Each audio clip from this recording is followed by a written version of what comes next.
Salam rahayu kepada Anda semuanya dimanapun Anda berada.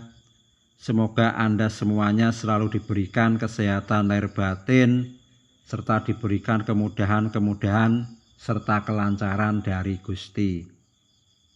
Pada kesempatan kali ini saya akan mewedarkan arti dan makna aksara Jawa. Dalam kesempatan kali ini saya akan mengangkat tema yaitu Tuhan menurut Jawa. Sebelum membahas Tuhan menurut Jawa atau Tuhan orang Jawa, banyak sekali waktu dulu itu framing-framing dari orang-orang yang berniat mengkerdilkan ajaran Jawa, bahwa orang-orang Jawa itu tidak mempunyai Tuhan, tapi menyembah batu, kayu, dan lain-lain.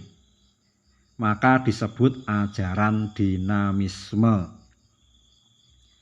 Maka mereka-mereka ini kurang jauh belajar tentang ajaran Jawa, terutama kitab teles atau kitab yang tidak tertulis, tapi ada di dalam simbol-simbol adat budaya diri orang-orang yang sudah mencapai Jawa.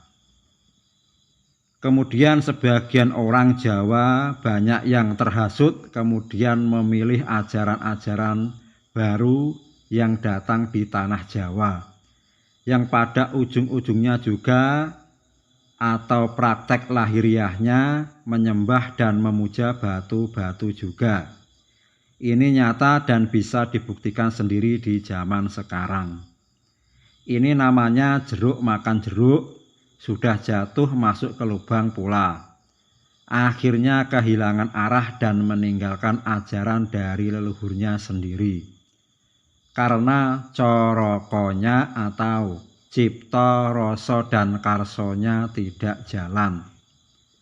Maka mudah didoktrin dan dihasut oleh orang-orang yang mempunyai kepentingan di dalam agama. Hono, kekosongan yang ada.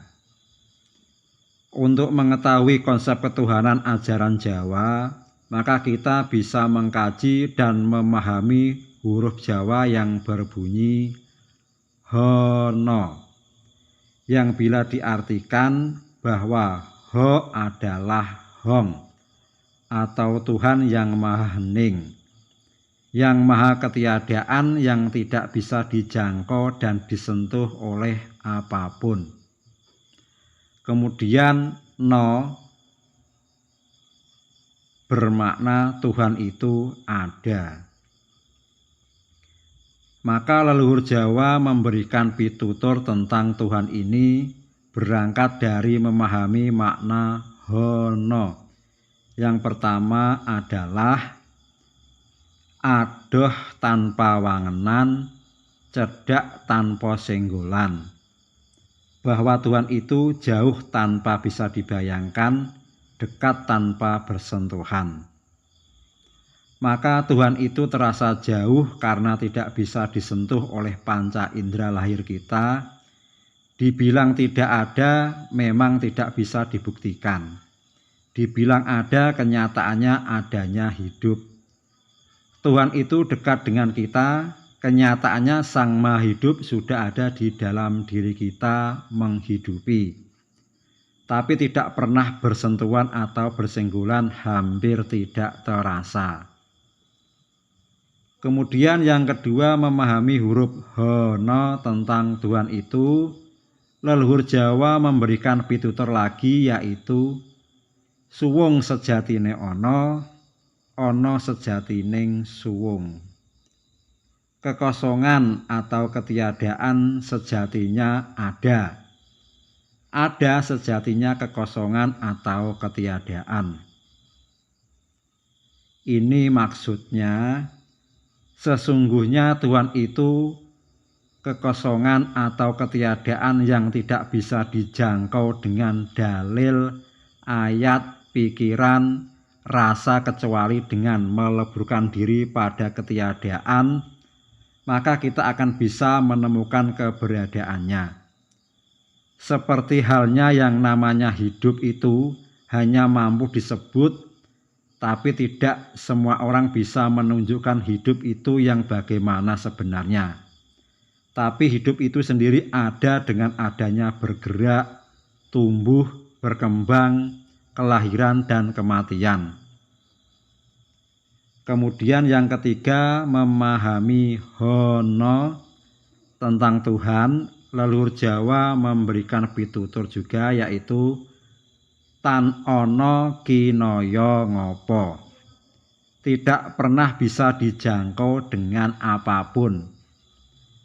Maka sebenarnya orang-orang yang berdebat tentang Tuhan itu membohongi dirinya sendiri. Mereka hanya berargumentasi dengan dalih-dalih saja. Padahal mereka sendiri tidak pernah menjangkau Tuhan itu sendiri. Maka bagi orang Jawa tidak pernah mau berdebat soal ketuhanan. Karena yang berdebat 100% sama-sama tidak tahu. Baru mengira-ngira saja. Karena Tuhan yang sejati tidak bisa dijangkau dengan apapun. Bila didebatkan hanya membuat pertikaian, permusuhan, perpecahan. Sedangkan Tuhan tidak peduli apa yang kita perdebatkan. Dia tetap ada, hidup dan menghidupi serta menghidupkan apa-apa yang ingin dihidupkannya. Maka cukup sekian wedaran dari saya. Bila ada salah tutur kata yang tidak berkenan di hati, saya mohon maaf yang sebesar-besarnya. Semoga Anda semuanya selalu memberikan maaf yang sebesar-besarnya. Akhirnya, salam rahayu.